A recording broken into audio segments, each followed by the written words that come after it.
Hi, I'm Sharekia Dash, and you're listening to Life After Loss.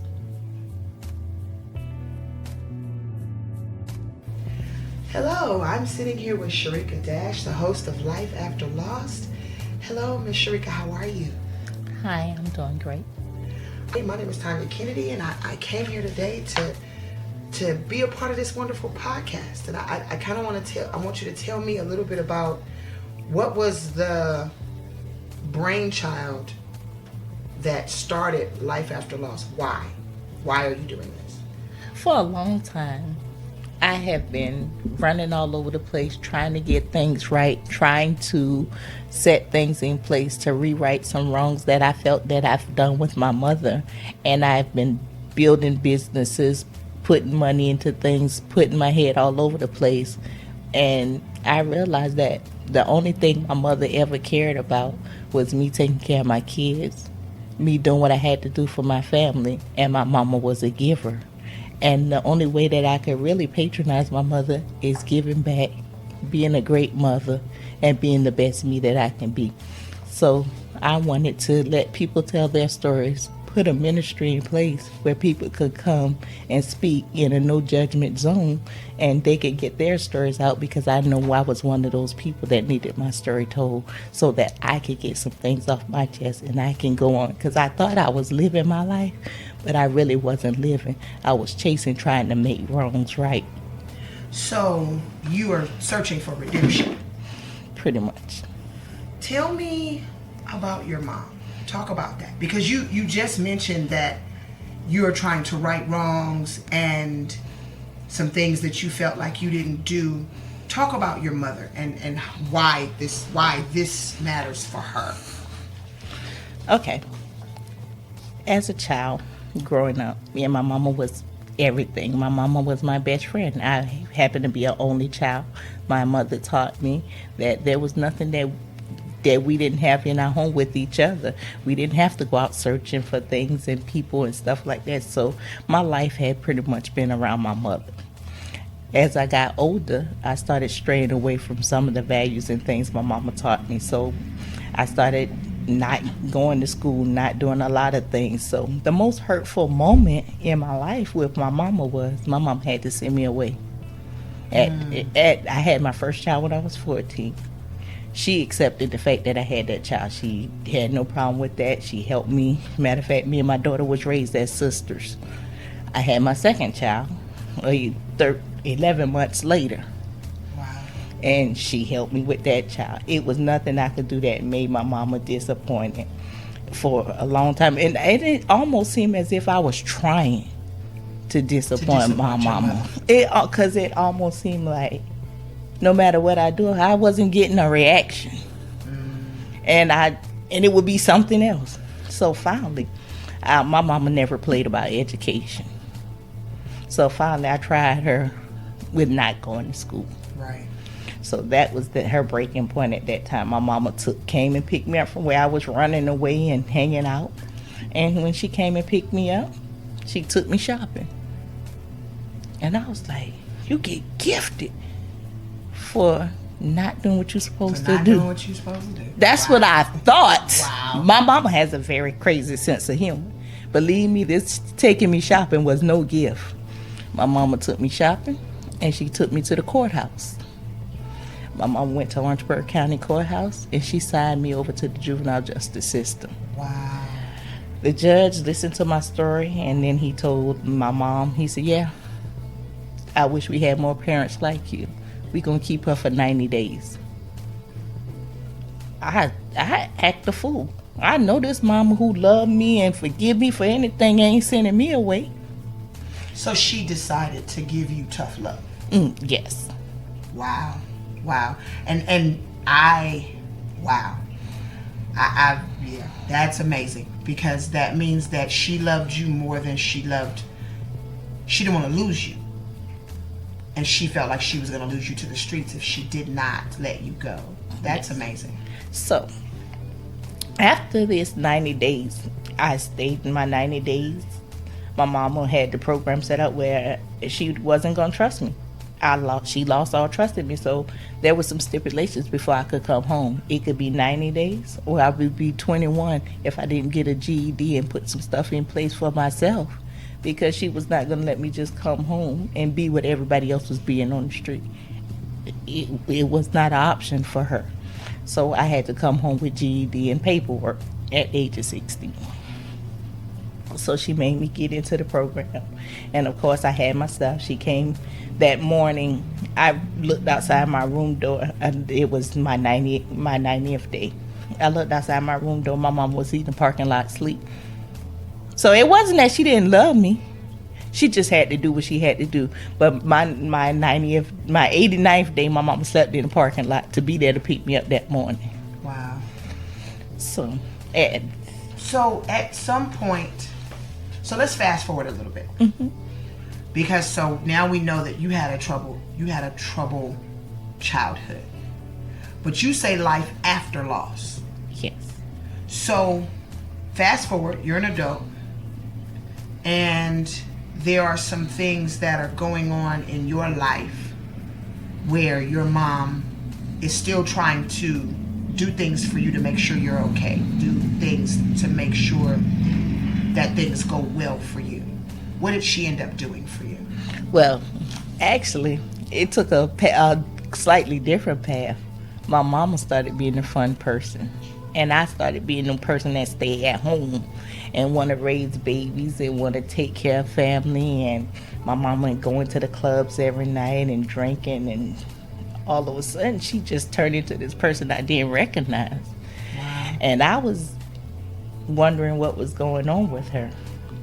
So she came to me one day and she told me, she said she was having a whole lot of pains and stuff like that. And so I was like, Ma, what are you going to do? Are you going to slow down? Maybe you're just running too much. And so she said, no, just give me some of your medicine, because my husband had just had surgery and he had this thing called hydrocortisone. It was a pain medicine. And she was like, just give me some of that because I need to go. I got to get this money. So I gave her the medicine. And then we talking like almost 2 weeks of her just medicating, and it's constantly going. So in 2002, my mama came to me and she said, thank you. And I said, thank you for what?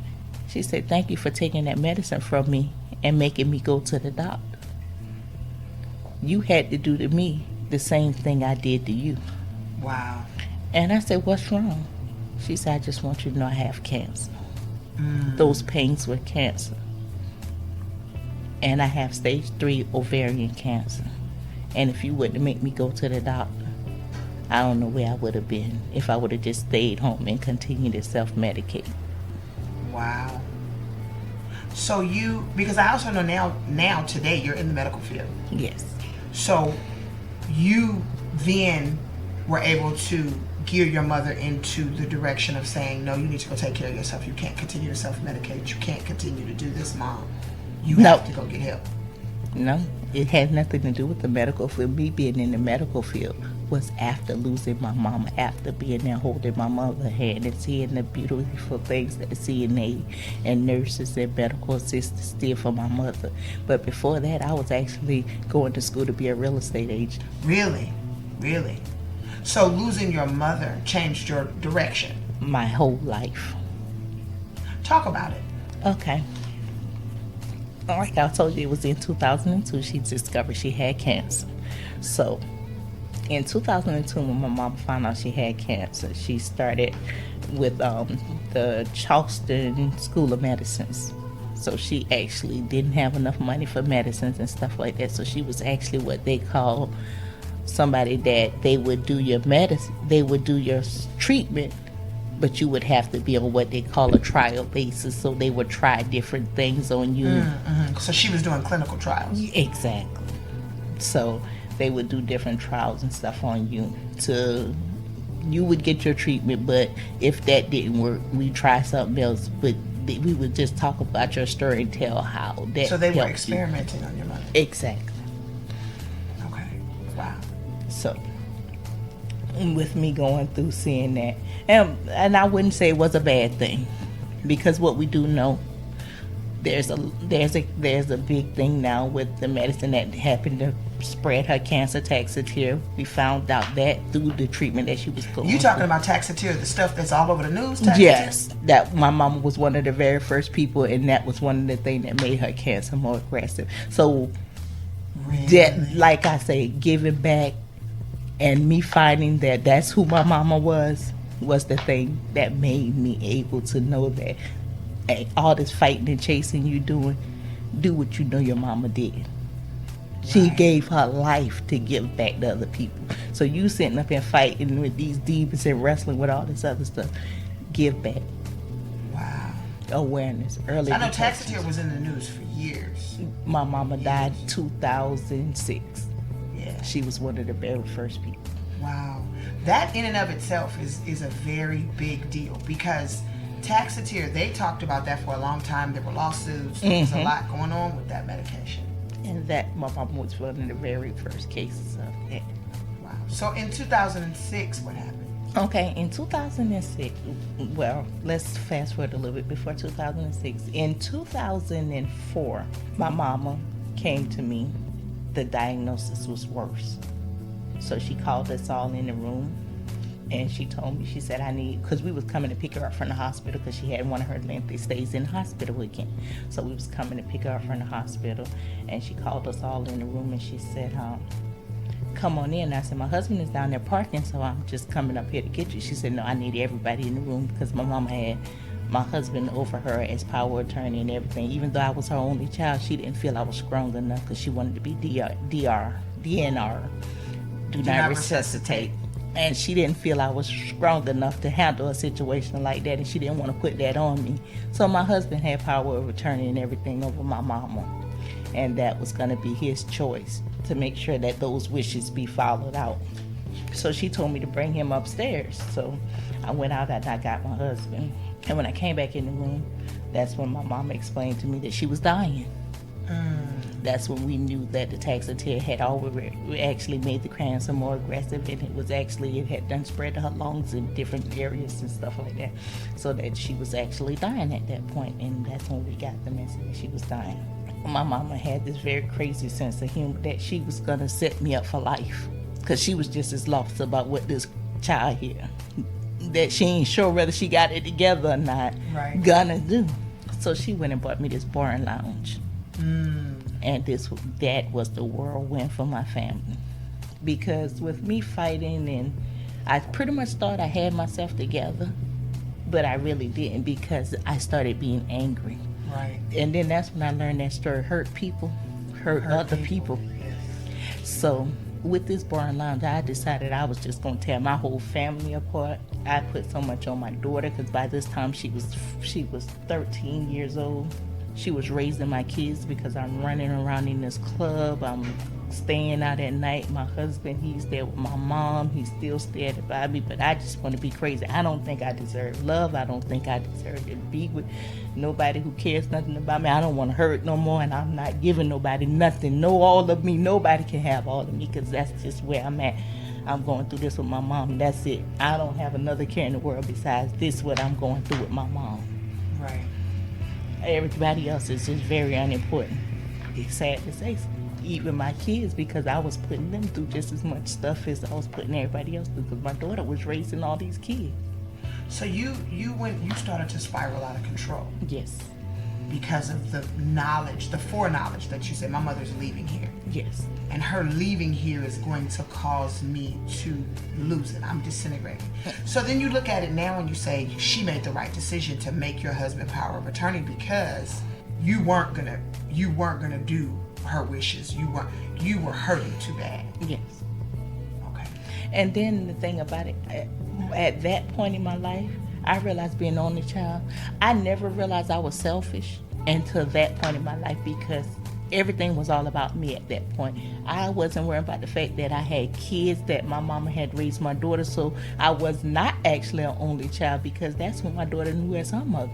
But at that point, that was my mama, my best friend, and I didn't care who else didn't like it. And I can relate to being an only child, because I have siblings that I claim, I have sisters that I claim, but biologically, I am an only child as well. And when my grandmother died was when I changed. because you selfish little kid. Everything is all about you. So being everything is all about you, you're like, okay, everything's all about me. So forget all of y'all. Everything's all about me. And then at that point, I really felt nobody wasn't hurting but me. I felt that was my mama. I was the only person hurting. My mama, sisters, and brothers, there was nothing nobody could tell me. Nobody could tell me that they were feeling anything, because at that point I felt that's my best friend. That's my mama. That's my world. Nobody else. Y'all don't understand. No, y'all you could have never loved her like I love her. Y'all, yeah, that's your sister and all, but that's my mama. That's my everything. You got a whole bunch of stuff going on in your life. If this go, this is my everything. I don't marriage, nothing. This here is my everything. Said that that's how she raised me, and I almost felt like this is it. Everything else was just extras. This is everything right here. And that's a hard space. Because she was your everything. She was your whole world. And even though you had children, she was raising them too. So take me to that day when your mom finally passed. It was November 9th. The day before, my mom was totally quiet. Me and the kids, we were always in the room with my mama. We spent most of the time in there with her because I had moved her in my house and gave her the bedroom because I knew she needed the bathroom close to her. So I gave her the master bedroom. So she was in my master bedroom. And me and the kids, we would always just hang out in the room with her, watch TV and movies and different things like that. So this particular day, we were all in the room with her, and she was just so quiet. And my mother-in-law and several other family members called me on the phone and said, your mama's blood pressure and stuff is changing and different things are going on with her. You know what that means. So me being who I am, y'all better get off my phone. I don't want to hear that. Right. But the thing about it is, by this time, my mama, she was so amazing that me and her had already had her marked funeral. Because she didn't want me to give people the reaction that they was coming looking for. And so she had this mock funeral with me. Even though I was fighting with the fact that I didn't want her to go, she pretty much prepared me for it. Because we actually had a funeral. She made me write a poem, and I had to recite it to her how I would say the poem. Matter of fact, that was the only time I ever recited it. It was just on her obituary when she died. I never said it again. I only said it for her. So I pretty much was prepared, but I still didn't want to hear that from nobody. Right. That's what was going on with my mom at that time. That's why she was so quiet.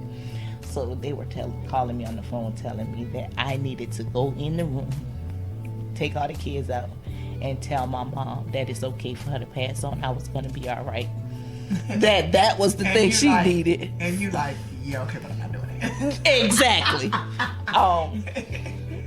I don't think my mom would ever go if I had to tell her that, because that did never happen.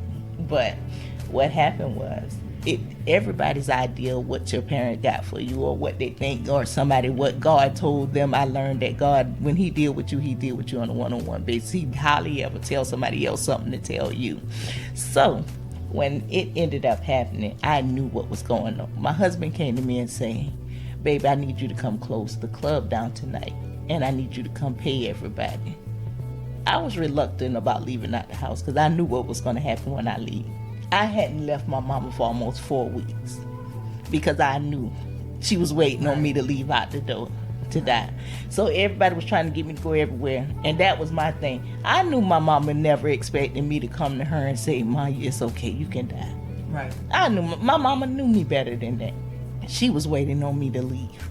So when I finally left that night, and I went and paid everybody, and I said, Marcy, I want to take some food back home for Mama. I said, let's go to her favorite restaurant and bring her some food. It was like 4 o'clock in the morning. It was this little small town place in our town called Southland. So I went over to Southland and ordered my mama's favorite breakfast, and I was going to take her this breakfast home. So on the whole way home, I was riding with my husband, and I started apologizing to him for the things that I was putting him through. Because for some reason, it was just, these are On some you things to that you apologize. need to do. Yeah, You felt need like to you get needed this to. stuff done. So I apologized to my husband, and I was explaining to him, I was just hurt at the moment, and if you could find it in your heart to forgive me, I know it might take some time, but this this was not me. We've been together for years, and that was not me. It was just what I was going through at the time. So we was pulling up to the house, and as we was pulling up to the house, I actually took the key and walked in the door. With my bedroom being where it was right beside my front door. So when I walked in the door, all I could see was my mama laying there dead. I found Now, my did mama. you know when you saw her, you knew she was gone? Yes. When I walked in the door and looked in my mama's face, I knew she was gone. At that moment right there, that's when all selfishness and everything left out of me. Because all before, I wasn't caring about anybody. But my first thought when I found my mama there dead, all my kids was in the room with my mom in the bed asleep. My kids had done left out their room, and they done crawled up in this hospital bed. My baby, she was a year and 1 month to that day. She was 1 year and 1 month. And my other daughter, she was 2. So these 2 were in the bed, and all the other kids was all around the floor. So my first thought then was to get every one of these kids out of this room. Because at that moment, that's when I realized these kids love her. You thought this was only your world. This is just as much their world too. As soon as you kept these kids out this room, but as soon as you turn your back and walk away, this is who she died with. Her grandchildren. This was what she. Yeah. This was how it was meant to be, because you needed to see this moment. So I got all my kids out the room. My husband, he never did come in the house. He said the look on my face at that moment, he didn't know what I was going to do. He said because it looked like my whole world had crushed. He knew what I saw when he never even walked in the house. Wow. He said the look that I had, he knew what I saw. So I ended up just getting all my kids out the room and putting them around with the other family members, because my aunt and my cousin, they were over, because everybody was trying to be there with me at that time. So I ended up getting all the kids out the room. So at the point when I got all the kids out the room, I called the coroner and I called the hospice team. So they came in. It took them about 4 hours to get my mother out the house. And so as they were preparing her and everything, I made sure all my kids were asleep. I kept checking on the kids. And so they prepared her. And I was good. I was laughing with the family members, because at this time it was 4 hours, so everybody in my family had done made it to the house. Even ones for Georgia, and I was in South Carolina. They had made it to the house. So everybody came in, and I was good. I was laughing with all the family members, and I felt that I had that. I knew this was going to happen, and I was okay. At the moment they was preparing her to take her out, for some reason, when they rolled my mom out that door, that was just final to me. No funeral, no nothing else made me have that final feeling. Then I never had to put my mom in a nursing home. My mama never spent a day without her child. Her whole time going through all the years we fought with cancer, she never left my side. Them rolling my mama out of that house was the moment I fell to my knees behind them, and I just screamed, because it just felt like, even though I knew she was gone, and even though I knew and she prepared me for so much, that particular moment of my mama leaving my home at that time, that was final to me. It was nothing that could go on at a funeral. Matter of fact, I said in my mama's funeral, I was numb. I fought my husband right before the funeral. I had no feeling, because that one moment of seeing my mama rolled out that house, that was the final thing for me. The funeral, them closing the casket, or all the other little moments that everybody else had, them taking my mama out my house, that tore my whole world apart. And but it also shook up in me, you got to do better, because now you got to be mama. You don't get no second chances. You don't. you don't get to play around and not do it no more, because everything that was holding you up just rolled out that door. Right. So you got to So step you lost up. your support system in that moment. The person that had been there to not just be your backbone, but to cover your mistakes, your wrongs, your everything, is now gone. And so now you have to stand and deliver. You have to say, okay, all right, God, it's just me and you now, because yeah, I have my husband and I have my family, But I had already done tore half of that up too. Right. So I had needed God. We got to repair this thing, because I got a whole lot of fixing now. So Fixing. your mom's gone. You told we talked about this before, and you told me a story about your daughter. One of them seeing some spiritual things in the room with your mom. So Tell that part. Tell that story. we had all my kids when we were sitting in the middle of the room, because after they took my mom out and stuff, it was about 2 or 3 hours later, the kids started waking up for their day, and we had her room door closed because we wanted to find the right moment to tell them. So we had the room door closed, and all the kids were sitting around on the floor in my living room. And so we sitting with the family, and the family laughing and playing and talking. My 2-year-old daughter Tia, she was sitting in the room with the rest of the kids, and as we were sitting there and we was laughing and playing, she looked over to her oldest sister, the one that I told you pretty much was like their mama, that's who raised them. She looked over and said, you know, Grandma Donna gone. And my kids just hollered and screamed in the house, and I went to Tia and I said, Tia, what'd you say? My Grandma Donna left us last night. She didn't say that she died. No. She said my Grandma Donna left us last night. Wow. So it's almost like she saw her leave. Exactly. And I thought I was protecting them by taking them out the room. And my 2-year-old came to all her other siblings, and she said to them, Grandma Donna is gone. Wow. So when I thought I was protecting her, but just like I said, with God, He has a way of doing things in His own perfect time, because nobody can't tell me that my mama is not that child angel. And Right. she is always there with me and these kids. Because fast forward into me coming to Georgia, me moving away from all my family and all the things that I was doing in South Carolina, I know I needed a change of pace, so I brought me, my husband, and my kids to Georgia.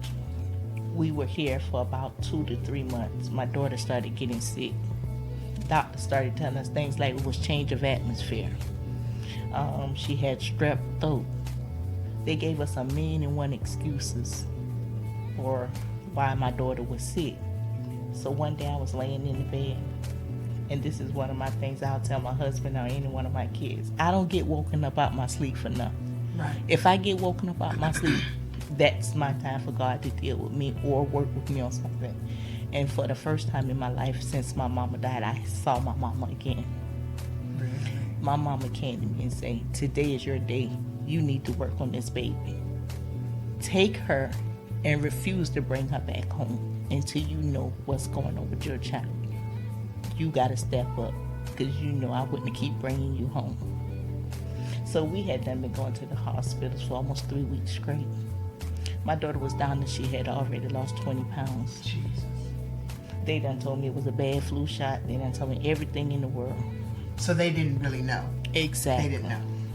So at this moment, my mom had told me this. This was November 27, 2014. I took my daughter to the hospital. They gave her prednisone. They gave her some orange juice, and they sent her back home. My daughter threw up. She almost passed out in my arms and everything. I'm still not being obedient. I'm letting them continue to send me home. So at that moment, when my daughter passed out in my arms, I refused. I said, well, me and you going to live at the hospital. So I started packing an overnight bag like I was about to have a baby. Right. Because we was gone. Because I hadn't gotten that confirmation that this is what you need to do. You need to make them look further. So me and my daughter went back to the emergency room. They set us up front for a long time. When they finally called us in the back, the doctor came in. He said, we did this and we did that. We don't know what else to do. I said, well, I know what we're going to do. which one of these beds is vacant, because we gonna stay here until we figure it out. I'm not gonna take her back home and wake up and I don't have a child. So whichever one of these beds you want to put us in for us to stay, that's where we're gonna be at. So he was like, you can't just stay here. That's why I can't just leave here with a child that we don't know what's going on. So he said, I have one thing I can do. But in order for us to pull this machine out, it's going to cost $25,000. I said, well, I don't have $25,000, so I guess you're going to get on my credit report with all the rest of the creditors. Wow. Because I'm not leaving. And I don't think you want me to go tell the news that my 11-year-old daughter couldn't get treated because her mama don't have $25,000. So they pulled the machine out. Yes. And what is this machine? What did it do for her? Well, when they pulled the machine out, the doctor came in and he told me, he said, I'm about to transfer your daughter. We're going to have to put her in intensive care. Your daughter has diabetes. Wow. And she's actually a type 1 diabetic. So this means she's had this all her life and it's been untreated. And she's 11 years old. So at this point, we need to put her in intensive care because she could be brain dead and there's a lot of different things that could be going on once we get her to the hospital. So we want to prepare you. But you don't have to pay for anything. She's going to go to Children's and everything is covered. So the doctor was crying and he was shaking his head when he walked out the room. So that, me being me, that made me want to know, well, how much is this sugar that got this grown man crying that didn't even care when we first walked in the door? Right. So I asked the nurse, I said, could you tell the doctor to come back in here because I want to know how high her sugar is? She said, he's not going to tell you, but I will. It's 1,065. Jesus. What's normal? Our normal sugar is 70. Jesus. And she was 11. So she shouldn't even been walking around. Exactly. That's what amazed everybody. But I was the only one who had to go in a corner and shout and thank God because they was amazed, but I knew. Because God had allowed your mother to come and tell you. Exactly. So they was amazed, I was not. I was just feeling blessed. Right. So now you've done a lot of things in the last few years. You're a business owner. Yes, ma'am. I had to dive straight into, okay, one thing I know that both of my situations that brought me closer to God had in common. And it was the fact that I lost someone I loved due to lack of knowledge of health. When I sat back and looked at those things, the things that caused me to almost lose my daughter and to have lost my mother, I said, that's the gift I want to give back. That's the thing I want to do. I want to put centers together that offer free medical testing, free screenings and stuff like that. Get with companies to put things in place where people can have either free or next to nothing to pay for testing and different things that's not usually affordable to people, because a lot of times people just can't afford the help. So people are dying because they can't afford to live. Wow. So tell me, how many clinics do you have? We have 7 now. Wow. So the little girl from Orangeburg, South Carolina, that was running around and was being babied by her mother and raised with her own children is now an entrepreneur. She's got 7 health clinics and she's got a podcast and a show that she's doing. Exactly. Because I want everybody to know where you are don't have to be where you stay. It's always room for growth and there's always room for improvement. Because even as the clinic owner and even as building different businesses, because at one point in time I was running 13 different businesses. Wow. I was driving myself crazy trying to do something where I was fighting with myself, because the one thing I've always been, no matter how much other stuff I do, I've been a good person. I've been a kind, caring, and giving person. So that's always been my gift. Making sure I'm giving, making sure I'm doing my part to make sure everybody around me is good. So this podcast is more me than the clinics or anything else. Because you want to see people's lives change. Yes, that's me. All that running around building businesses. The clinics are great because that scared towards my mama in her life. That would have been something she would have done. But me, I'm more of a person that I'm a listener. I listen more than I talk. I'm that ear for everybody. I will take the time out of my day and listen to somebody who I don't know. It was so many people that just gave me stories that build up to this podcast. I had over 20 or 30 stories that was told to me from people I didn't even know. Wow. So if somebody wanted to come on the podcast and tell their story, how do they reach you? We have an email for the podcast. We also have a phone line where we have callers set up to take answers and information from anyone who wants to call. The phone number for the call in is 470-699-2841. The email is info@lifeafterloss.com, and life is spelled LYFE. So you've been listening to Life After Loss. I'm excited because this is, not only is this ministry, but this is also well needed. People need to know that God is still in the miracle business, God is still in the changing business, and that there's people out there that actually care about what everybody else is going through. And then the thing about it, you can't help but care. Because what about the people who's being blessed and you don't even feel you did nothing to be blessed? When you just out here just living your life randomly, just doing anything, and God steps in your life and just keep blessing you and your family over and over again. You can move from Section 8 to running around in the street to now I'm in the marriage with the same man who stood by me through all of that. And we building our business and he's just as supportive. I have never heard my husband came to me and said, remember the time.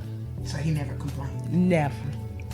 So you can't help but, I don't know. I don't even have room for bad days because I keep getting blessed over and over again and I do nothing special.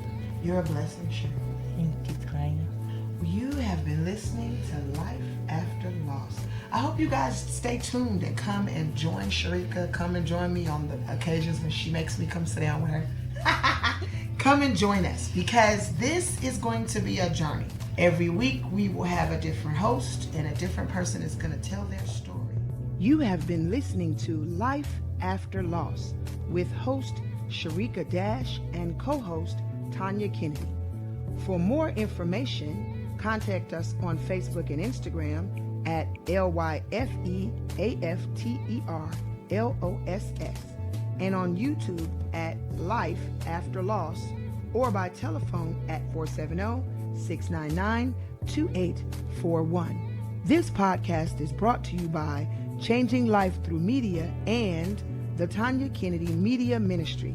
Music by Techno Vibes T on Snapchat at Trackstar2127.